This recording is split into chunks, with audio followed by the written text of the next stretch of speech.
Welcome to MCN. My name's Emma and this is a pre-production version of Triumph's new Speed 4. And I've got the key to take it for a little bit of a sneaky test ride. So, if you're ready, come on.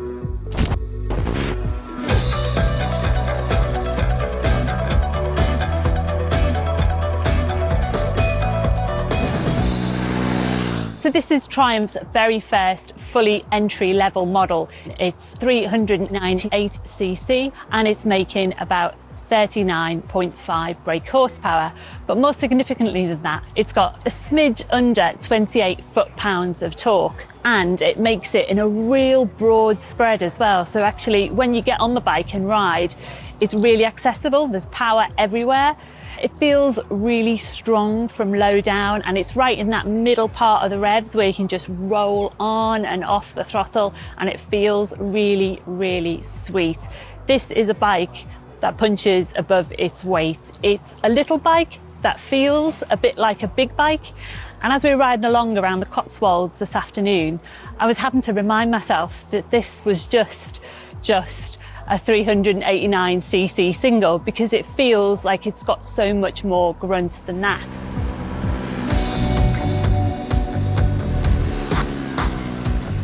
Triumph call this their TR series motor, and that's as a nod to their historic singles from the past.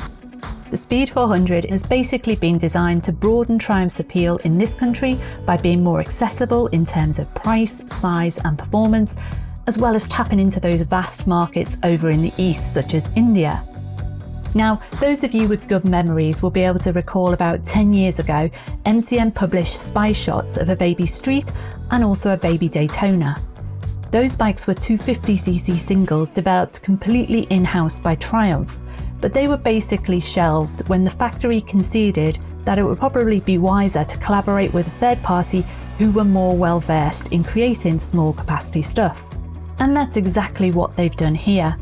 In collaboration with Bajaj Auto of India, these are Triumph designed bikes made with the small capacity know-how, not to mention the massive buying power of Bajaj.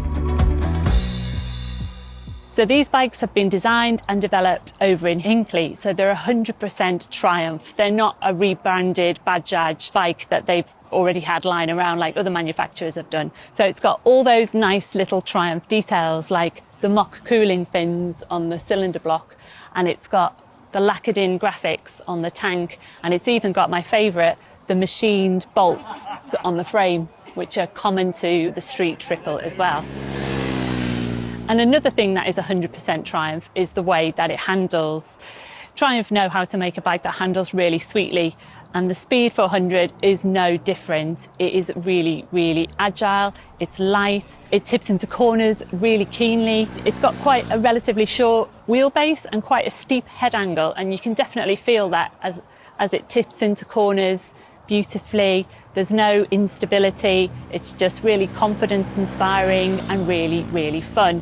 This is a great bike for British B roads, it'll just own them. When you first sit on the bike, it feels a little bit soft, but as soon as you get going, that softness sort of melts away and there's no adverse feelings from that at all. It doesn't adversely affect the handling. But what that softness does give you is amazing pothole resistance as well. We encountered some badass potholes out in the Cotswolds this afternoon, and this thing just literally glided over them. It's super impressive. It's got a lovely plushness and it handles a real treat. The Metzeler 9 RR tyres are absolutely spot on too. A proper perfect match for this little bike. As well as being brilliant on bumpy B roads, the Speed 400 also acquits itself really well around town too. Being fairly low with its 790mm seat height and also quite light at just 170 kilograms, it's really easy to manage at low speed, and its smooth throttle response really helps here too. In terms of comfort, it's a really comfortable place to spend the afternoon. You know, you're blasting between your local favourite B roads, it's not going to cause you any discomfort at all. It's a really neutral riding position, there's a nice reach to the bars, the seat's relatively comfy, and there's plenty of room for your legs. This is a bike that it's not just for inexperienced riders, it's friendly enough, the throttle response is really, really smooth and the power delivery isn't intimidating at all. But if you're also an experienced rider and you've got got a number of years behind your belt, you're not going to be disappointed by this either, because it's got that sort of performance. You can put it in 5th or 6th gear and it's got enough shove to easily do overtakes on country roads and things like that, and you're not scrabbling for the gears. Talking of the gears, the gearbox feels really, really slick. At the lower end of the gears, at the first couple, 1 and 2, they're quite short, so you're finding yourself that you've got that good acceleration feel, but in town you kind of get stuck between 2nd and 3rd a little bit. But higher up in the gearbox, the gears are a little bit further spaced out, and that gives you plenty of good motorway cruising ability and a bit of an overdrive as well. It also means this is really, really efficient, or it seems to be, judging by what I was seeing on the dash. Now, this is a pre-production model, so we don't know whether what we're seeing on the dash is actually current or can be believed, because there's still little bits and bobs to iron out. But the live MPG display on this bike was displaying about 99.9 MPG, and that was at a cruising speed of 70 miles an hour in 6th gear. So yeah, that's from a 13-litre tank, that's going to be well in excess of 200 miles, which is pretty impressive.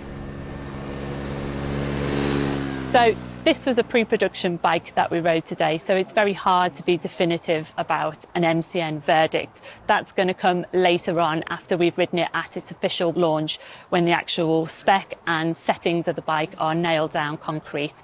So that'll be in a few months' time. But what I can tell you is, if you're looking at one of these bikes, I don't think you're going to be disappointed with it at all. I think it's got that garage appeal. So when you open your garage, you're going to love looking at it. And regardless of whether you're a newer rider, a returning rider, young, old, tall, short, I think you're going to get something out of this bike. It's brilliant for newcomers, and it'll really entertain experienced riders as well.